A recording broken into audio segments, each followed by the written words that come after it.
The rain had been falling for hours, a steady rhythm against the windshield as Ethan Walker drove home from his late-night shift.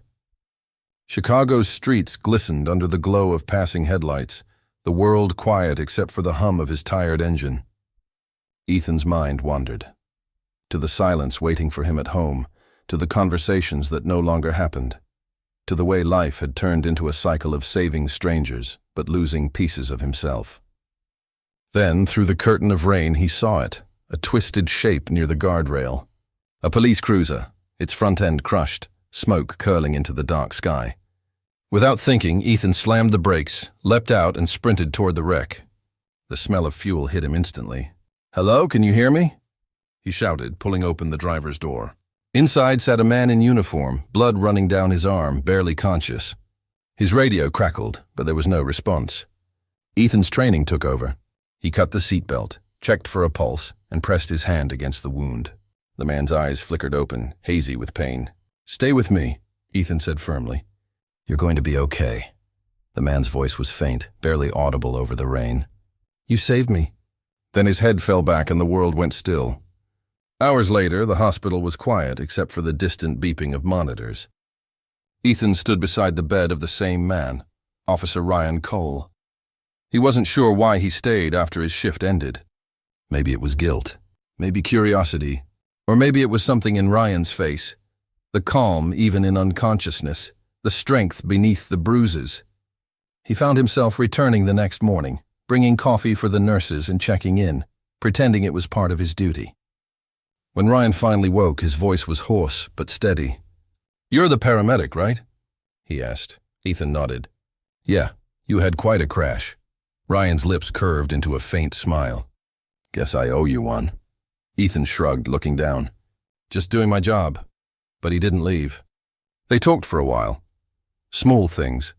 Surface-level chatter that somehow felt deeper than the words themselves.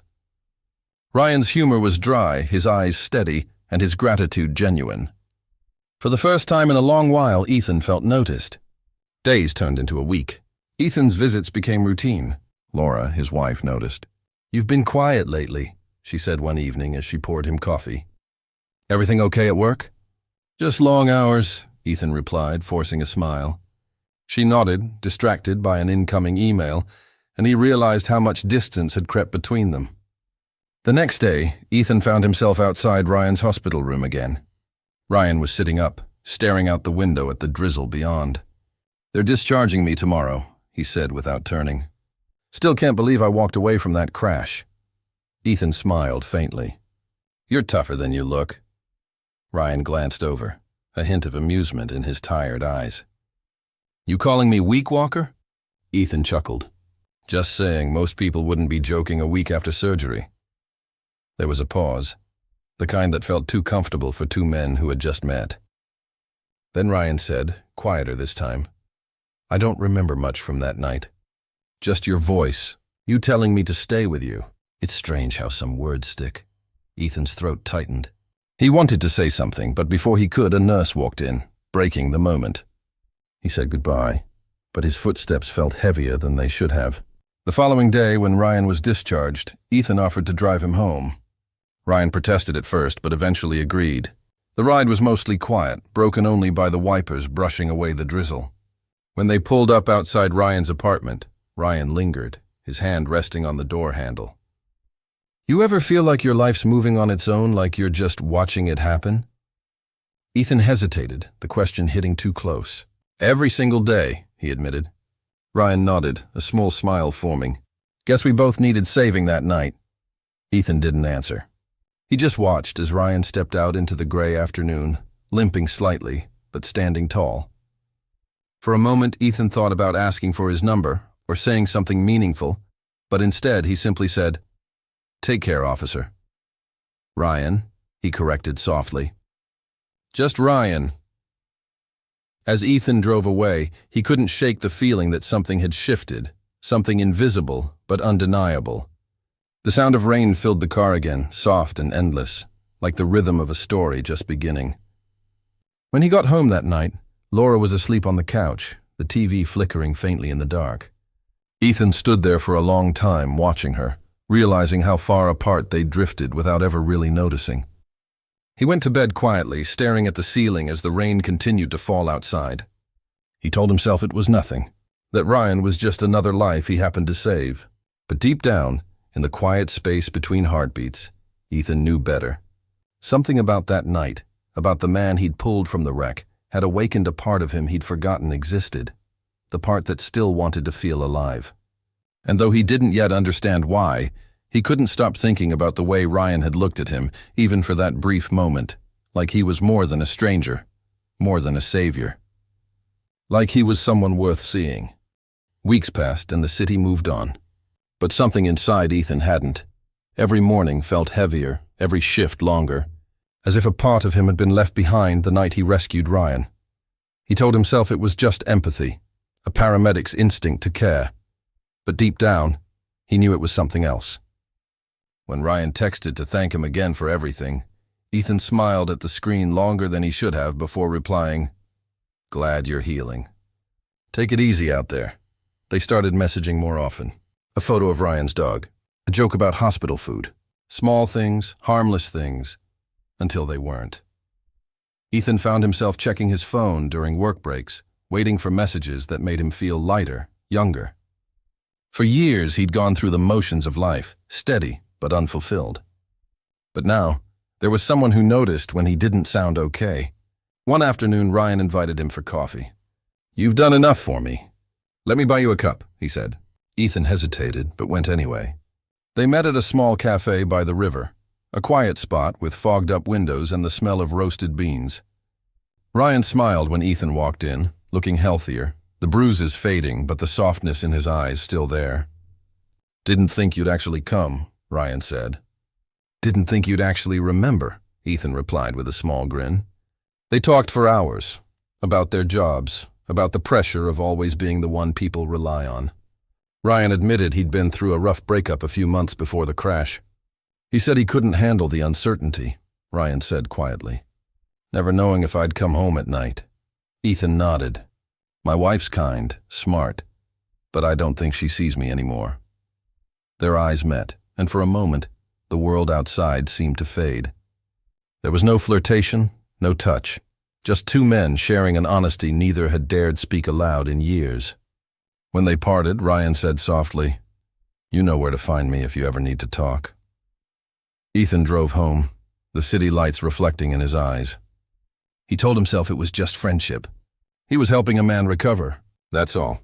But late that night, when Laura reached for his hand in bed, he froze. The warmth he once felt had turned to guilt. He wasn't sure what he was doing, or why it mattered so much. Days turned into weeks. Ethan found reasons to see Ryan again, a follow-up check, an errand, a shared meal. They laughed easily now, like old friends. But beneath the laughter was a current of something unspoken. Ryan would brush his arm lightly when they walked, or smile just a second too long, and Ethan would feel his chest tighten. One evening, rain began to fall again as they sat on Ryan's porch. The city lights shimmered through the drizzle, casting soft glows on the wet pavement. Ryan glanced at Ethan, his voice low. "You saved my life, but sometimes I think you're still doing it." Ethan looked down, his heart pounding. "Don't say that," he whispered. Ryan held his gaze. "Then tell me I'm wrong." Ethan couldn't. He wanted to, but he couldn't. The silence between them grew heavy. And then, just for a moment, Ryan's hand brushed against Ethan's. It wasn't deliberate, but neither pulled away. It was small, innocent, but the meaning behind it echoed louder than words. Ethan stood abruptly. "I should go," he said, his voice unsteady. Ryan nodded. "Yeah, I get it. Back home, Laura was waiting up." "We need to talk," she said gently. "You've been different, distant. Are you sure you're okay?" Ethan forced a tired smile. "Just work. It's been intense lately." She reached out, touching his hand. "You know you can tell me anything, right?" He nodded but said nothing. The truth sat heavy in his chest, too complicated for words. He loved Laura, or at least he wanted to. But what he felt for Ryan wasn't something he could explain or erase. That night, lying awake, he replayed the moment on the porch, the rain, the quiet, the touch. He'd crossed no visible line, yet guilt flooded him like a confession unspoken. Still, he couldn't deny the comfort he found in Ryan's presence, the way his laughter made the world seem less heavy. A few days later, his phone buzzed. Ryan had sent a simple message. "I miss talking to you." Ethan stared at it for a long time, thumb hovering over the screen. He could delete it, ignore it, pretend nothing had ever changed. But instead, he typed back, "Me too." As he hit send, he knew something inside him had shifted again, a quiet step further into a place he wasn't sure he could come back from. Love wasn't supposed to feel like this, gentle, confusing, and wrong all at once. But it did. And in the quiet that followed, Ethan realized he wasn't just saving lives anymore. He was risking his own heart. It happened on a Sunday morning, the kind that felt too calm to carry bad news. Ethan had just poured himself a cup of coffee when he heard his wife call from the living room. "Ethan," Laura said quietly, her voice trembling in a way that made his stomach twist. He walked in and saw her sitting on the couch, holding his phone in both hands. The screen was lit up with a message he hadn't had the courage to delete. The name Ryan glowed brighter than the words beneath it. "Can I see you tonight? I miss you." For a long moment, neither of them spoke. The only sound was the ticking of the wall clock, each second stretching painfully longer than the last. Finally, Laura asked, "Who is Ryan?" Her voice wasn't angry, just hollow, as if the question itself hurt to say. Ethan tried to speak, but the words tangled in his throat. "He's someone I met through work, a cop. I helped him after an accident." Laura's eyes filled with tears. "And now what? You help him every night?" "It's not like that," Ethan said, his voice cracking. It's not what you think." She looked away, wiping her eyes. "Then what is it, Ethan? Because you haven't looked at me the same in months. You don't talk. You don't even see me anymore. But I think I know who you do see." He didn't argue. There was nothing left to defend. The silence that followed felt final, like something sacred had quietly broken. That night, Ethan drove to Ryan's apartment, not knowing what he would say. The city blurred around him, every traffic light, every passing face a reminder of how far he'd fallen from the man he once was. When Ryan opened the door, concern crossed his face instantly. "Ethan, what happened?" "She knows," Ethan said simply, his voice small.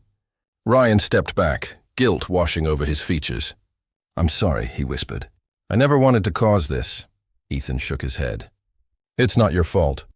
It's mine. I let this happen." He sat down on the edge of the couch, staring at his hands. "I thought I was helping you. I didn't realize I was trying to save myself." Ryan sat beside him. "You don't have to explain." "I understand." Ethan laughed softly, bitterly. "Do you?" "Because I don't. I've spent my life saving people. And somehow I ended up hurting the one person who's always been there for me." Ryan looked at him, eyes heavy with sadness. "Maybe because you needed something she couldn't give you anymore." Ethan turned to him. "And what's that?" "Someone who sees you," Ryan said quietly. The words hit hard. Ethan felt tears burn his eyes, but he looked away. "That doesn't make it right." "No," Ryan agreed. "It doesn't. But it makes it human." They sat in silence, the city humming faintly beyond the window. Finally, Ryan said, "You should go back. Try to fix things." "She deserves that." Ethan's voice trembled. "And what about us?" Ryan smiled sadly. "We were never meant to last, Ethan. You know that." The next morning, Ethan packed a small bag and stayed at a motel for a few days. He called Laura, but she didn't answer. When she finally did, her voice was distant, tired. They agreed to try counseling, not to pretend nothing happened, but to understand why it did. In the sessions, Ethan admitted what he hadn't even admitted to himself, that what happened with Ryan wasn't an affair of the body, but of the heart. He had fallen for someone who reminded him how to feel again. Laura cried, not out of betrayal, but because she realized she hadn't seen how lonely he'd been. They tried to rebuild, slowly, carefully, like people stitching together a torn photograph. Months passed. Ryan transferred to another precinct across the city. They didn't speak again, not really. Just one brief call the day he left. "Take care of yourself," Ryan said. Ethan wanted to say more, but he only managed, "You too." Then the line went quiet. Life returned to its quiet rhythm. Ethan worked, came home, tried to be present, but sometimes on late-night drives, he found himself passing the overpass, the place where it all began. The wreck was long gone, the road repaved, but he could still picture the flashing lights, the rain and Ryan's faint voice saying, "You saved me." One evening months later, Ethan found an envelope in his mailbox, no return address. Inside was a letter in handwriting he recognized instantly. "Ethan, you once told me you felt like your life was on autopilot. I hope you've found a way to land it. You saved me that night, but not just from the crash. You reminded me that there's still kindness left in the world, and maybe that's enough. Love doesn't always mean forever. Sometimes it just means showing up when someone needs it most. Thank you for showing up for me." Ryan Ethan read the letter twice, then folded it carefully and slipped it into his wallet. Outside, the city lights flickered against the dark sky. He stood by the window for a long time, thinking about how strange life was, how one act of compassion could unravel everything and rebuild something new in its place. He whispered into the quiet, "You saved me too." And for the first time in a long while, he didn't feel lost. He just felt human, flawed, forgiven, and still learning what love truly meant.